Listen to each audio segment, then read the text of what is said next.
L'Europe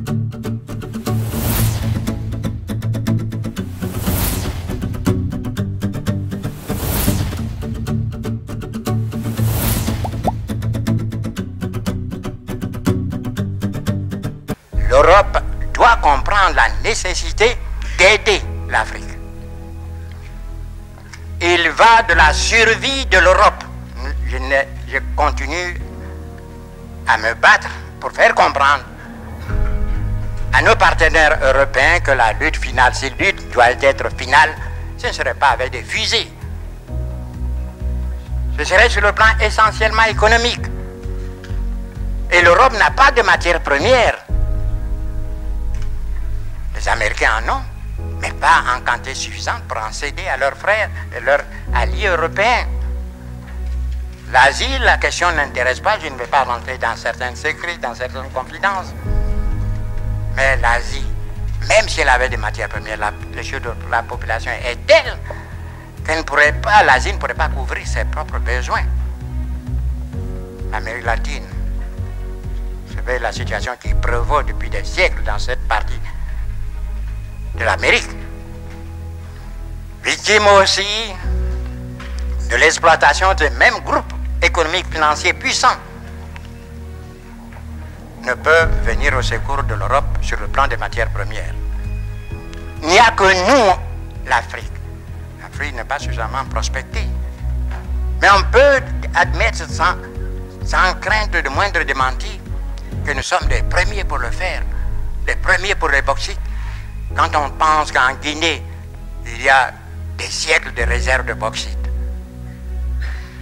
le manganèse, l'uranium, l'Europe a besoin de ces matières premières pour donner du travail à ses hommes, à ses ouvriers. Imaginez-vous la pauvreté se généralisant, la révolte des jeunes exploités par d'autres. Permettez-moi de ne pas aller loin dans ma pensée. Et si ces matières premières ne parvenaient pas un jour à l'Europe, mais si l'Europe venait à être privée de matières premières, c'est le chômage généralisé et qui conduira où, vous le savez vous-même. On n'aura pas besoin de tirer un coup de fusil. Voilà ce que nous nous évertuons à faire comprendre à nos frères européens. Nos intérêts sont solidaires. Il faut qu'ils nous aident à nous développer. Vous avez parlé de l'autosuffisance alimentaire.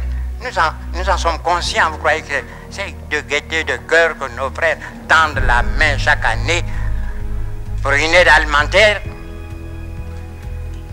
Ils sont très dignes, mais ils n'ont pas le choix. Je l'ai dit en Côte d'Ivoire et c'est la pensée de jour qu'on récite chez moi.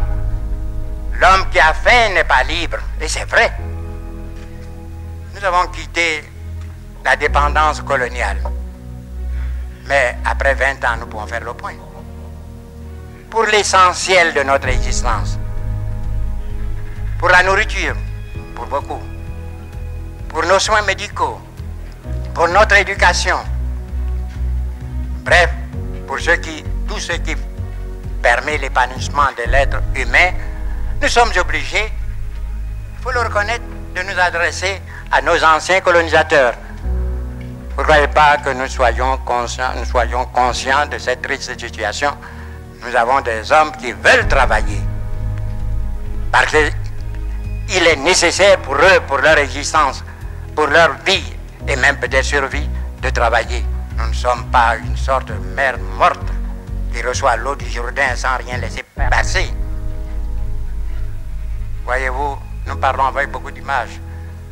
Et voudrez-vous que je vous dise ceci pour conclure? Chez nous, on dit qu'il faut que vous nourrissiez votre enfant jusqu'à ce qu'il ait poussé des dents, afin qu'il vous nourrisse quand vous aurez perdu les vôtres.